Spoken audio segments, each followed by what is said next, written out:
ചേച്ചി ഇത് എഴുതിയേക്ക്. ചേച്ചി അത് കൊടുക്കല്ലേ, അത് ഞാൻ എടുത്തതാ. ഈ കുട്ടി ഈ പുസ്തകം വാങ്ങാൻ 2 ദിവസമായിട്ട് വരുന്നതാ. അനന്ത ചേച്ചി അടുത്ത ആഴ്ച വരാൻ പറയും, ഞാൻ പുസ്തകം കൊടുത്തേക്കാം. എന്നാലും ഒരു പുസ്തകം ഒരാളെ ചോദിച്ചാ ആ പുസ്തകം പുറത്തു പോയിരിക്കുകയാണെങ്കിൽ പുറത്തുപോയ പുസ്തകം തിരിച്ചു വന്ന ആദ്യം ചോദിച്ച ആൾക്കായി അത് മാറ്റിവെക്കണ്ടേ? നിങ്ങളത് മാറ്റിവെച്ചോ? ഇല്ലല്ലോ. ഇല്ല. ആ അപ്പൊ ഈ പുസ്തകം ആദ്യം എടുത്ത ആളിനല്ലേ മുൻഗണന? ഞാനായി ഈ പുസ്തകം എടുത്തത്, ഇതിപ്പോ എനിക്ക് വേണം. എഴുത്.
കൊല്ലപ്പെട്ട രാജീവിന്റെ സഹോദരി രാഖിയുടെ ഭർത്താവാണല്ലോ സാഗർ.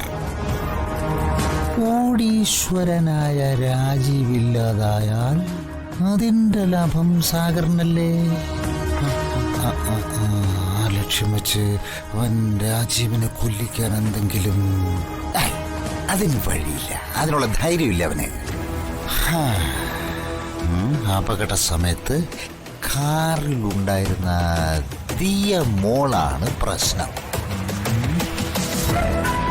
അപകട സമയത്തെ കുറിച്ച് അവൾക്ക് ഇപ്പോഴും എന്തൊക്കെയോ ഓർമ്മയുണ്ടെന്ന് പറയുന്നു.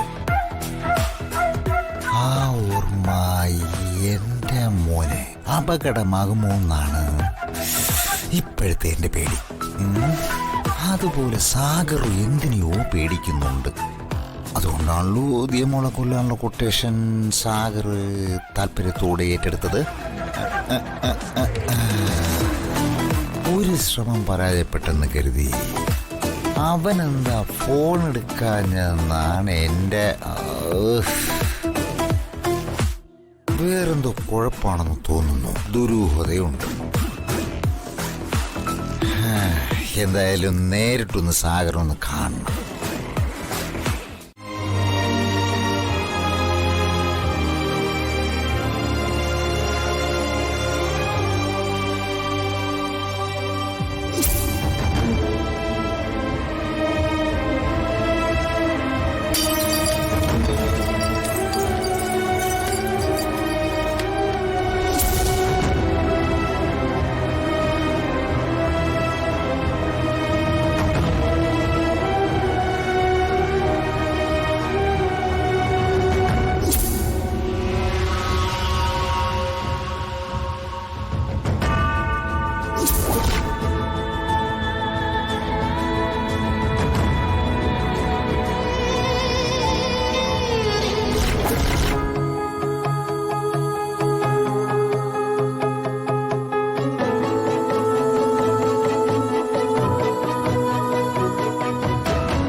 നേരം കൊണ്ട് ഇവിടെ കാത്തിരിക്കുകയാണെന്നറിയോ?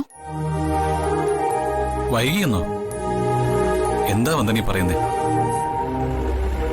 ദിയമോള് എന്നും വരുന്ന സമയമാണല്ലോ ഇത്.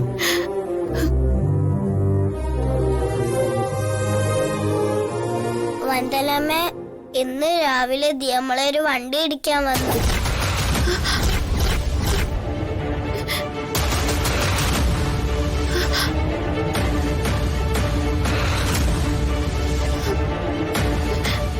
വണ്ടി ഇടിക്കാൻ വന്നെന്നോ?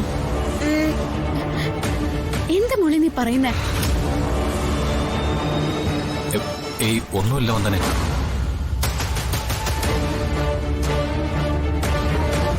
ഇല്ല, എന്തോ സംഭവിച്ചിട്ടുണ്ട്. എനിക്കറിയണം എന്താ സംഭവിച്ചതെന്ന്. ഒന്നുമില്ലെന്ന് പറഞ്ഞില്ലേ വന്ദനെ? മോള് പറ, എന്താ സംഭവിച്ചത്? വന്ദനമ്മ, അത് സ്കൂളിലേക്ക് പോകുന്ന വഴിക്ക് ഒരു ലോറി ദിയമോളെ ഇടിക്കാൻ വന്നു.